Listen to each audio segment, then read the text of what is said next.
lancement de la salle de veille pour des élections apaisées et sans violence. J'insiste là-dessus, c'est des élections sans violence que WANEP veut avoir pour les législatives au Mali, bien sûr pour les autres élections, mais nous voulons des élections législatives sans violence. Donc c'est ce lancement que nous venons de faire. Nous avons eu à former 150 moniteurs, observateurs de lutte contre la violence à travers tout le pays, c'est-à-dire les 10 régions du Mali plus Bamako. Donc ces observateurs et moniteurs ont été formés. Ils seront déployés sur le terrain à partir de demain le jour du vote. Et puis ils vont nous signaler toutes les fois qu'ils vont voir qu'il y a des débits de violence, des débits qui peuvent conduire à la violence. Ils nous alertent et nous avons une salle de décision qui est là, qui va prendre ces décisions.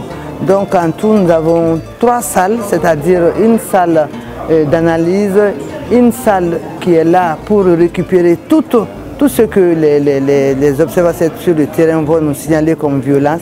Nous avons une salle pour les journalistes, on ne peut pas faire ce travail sans journalistes, et nous avons une salle de décision.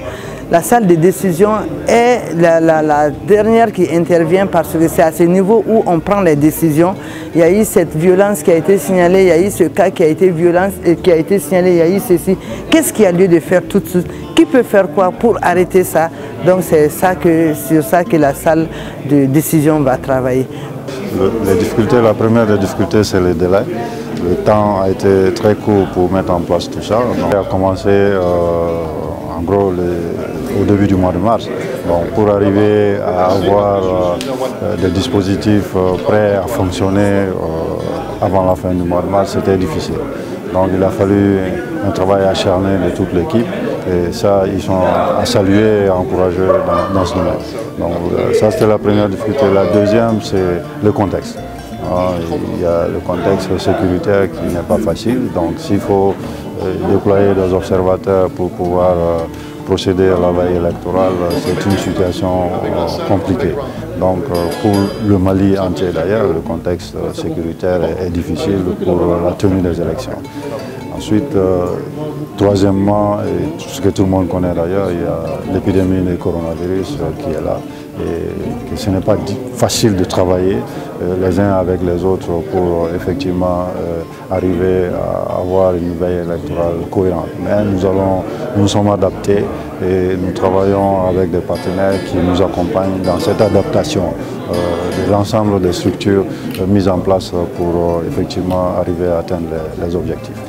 En réalité, c'est vrai que nous lançons aujourd'hui la cellule de veille électorale, mais les travaux ont commencé il y a un mois environ, et par une consultation nationale pour la validation de tout ce qui est cartographie des zones à risque à la violence électorale, parce qu'il faudrait le rappeler, WANEP ne va pas faire une observation classique, une observation traditionnelle qui dans la plupart des cas va faire une large couverture. Mais nous, dans le cadre de ce projet, nous allons déployer nos moniteurs dans les zones évaluées à risque à la violence électorale. C'est pour cette raison que les 6 et 7 mars, nous avons organisé une consultation nationale avec 10 organisations de la société civile malienne pour d'abord identifier les zones à risque à la violence électorale. Donc par la suite, nous avons aussi validé les indicateurs qui sont les outils de travail de nos moniteurs sur le terrain. Parce que WANEP, en tant qu'organisation de la société civile,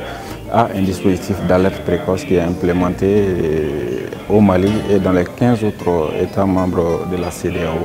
Donc ce projet essentiellement pour nous, il s'agit de, comme son nom l'indique, nous allons suivre la situation sur le terrain, nous allons identifier tout ce qui peut être préoccupation, incident qui peut avoir des répercussions négatives sur le processus électoral. L'objectif pour nous, c'est de pouvoir apporter les réponses appropriées en vue de la mitigation de ces incidents pour qu'ils ne puissent pas aboutir à des conflits violents.